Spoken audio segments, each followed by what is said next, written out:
আসসালামু আলাইকুম। নাহাস কিচেনে সবাইকে স্বাগতম। আশা করি সবাই ভালো আছেন। আমিও আল্লাহর রহমতে ভালো আছি। দর্শক বন্ধুরা, আজকে আবারও চলে আসলাম আপনাদের মাঝে নতুন একটা ভিডিও নিয়ে।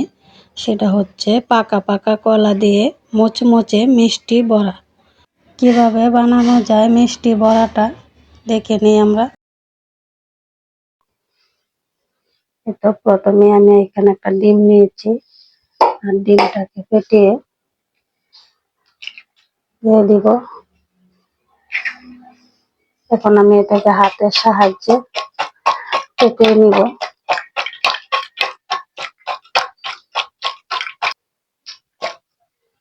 তো এভাবে ভালো করে ফেটিয়ে দিয়ে দিব এই যে 1 কাপ আটা,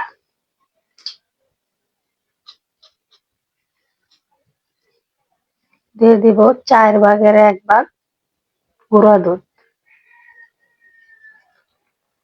দিয়ে দিব 1/2 কাপ চিনি, দিয়ে দিব ছোট্ট চামচের 1 চামচ লবণ, দিয়ে দিব ছোট্ট চামচের 1 চামচ বেকিং পাউডার। এখন আমি এটাকে এভাবে হাতের সাহায্যে মাখিয়ে নিব ডিমটার সাথে। ভালো করে এভাবে মাখিয়ে নেব আটাটা। তো আমি 4 পিস কলা নিয়েছি পাকা পাকা। এই কলাটি এখন আমি ছিলে দিয়ে দিব এখানে।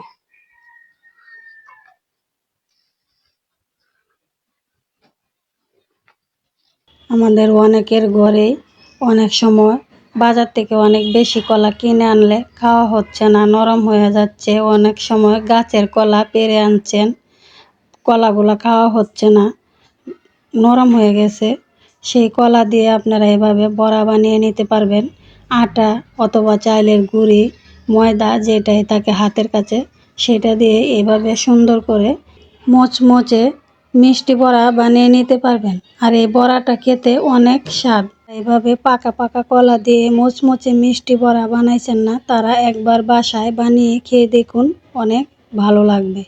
আমি এখানে কোনো পানি ব্যবহার করি নাই। প্রথমে শুকনো উপকরণগুলা ডিমের সাথে মিক্স করে নিয়েছি, তারপরে কলাটা দিয়ে কষলে মাখিয়ে নিচ্ছি। এই দেখেন ডোটা ঠিক এরকম হবে, পানি দেওয়া লাগবে না। এভাবেই পানি ছাড়া সুন্দর একটা ডো তৈরি হবে। এখন দিয়ে দিব শেষে কালো জিরা। কালো জিরাটা দিয়ে আবার আমি এভাবে মিক্স করে নিব। এখন আমি চলে যাব চুলার কাছে বড়া ভাজার জন্য। চলে আসলাম চুলার কাছে, বসিয়ে দিলাম একটা কড়াই, দিয়ে দিলাম পরিমাণ মতো তেল। তেল দেওয়া হয়ে গেছে, তেলটা গরম হলে আমি ভেজে নিব বড়াগুলা। এই তো আমার তেলটা গরম হয়ে গেছে, এখন আমি দিয়ে দিব বড়াগুলা। বড়া আপনারা হাতেও দিতে পারেন, চামচের সাহায্যে দিতে পারেন। আমি হাতে দিচ্ছি। হাতটাকে আগে ভিজিয়ে নিব, আর এভাবে অল্প অল্প করে বড়াগুলা দিয়ে দিব।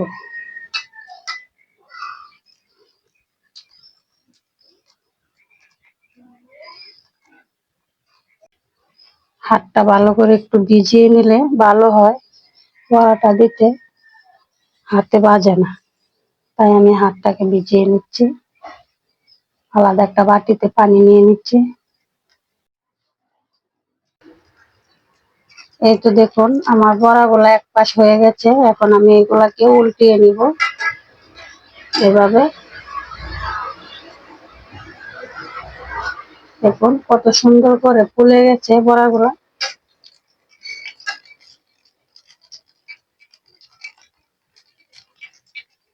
এই দেখুন আমার বড়াগুলা কত সুন্দর করে ফুলছে। চুলাটাকে মিডিয়াম হিটে রেখে আমি এগুলাকে উল্টে পাল্টে ভেজে নেব। এই তো আমার বড়াগুলা ভাজা হয়ে গেছে, এখন আমি নামিয়ে নেব।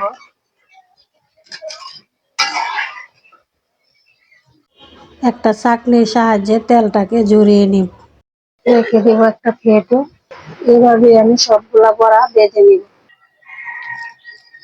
এই তো দেখুন পাকা পাকা কলা দিয়ে মচমচে মিষ্টি বড়াগুলো আমি বানিয়ে নিয়েছি।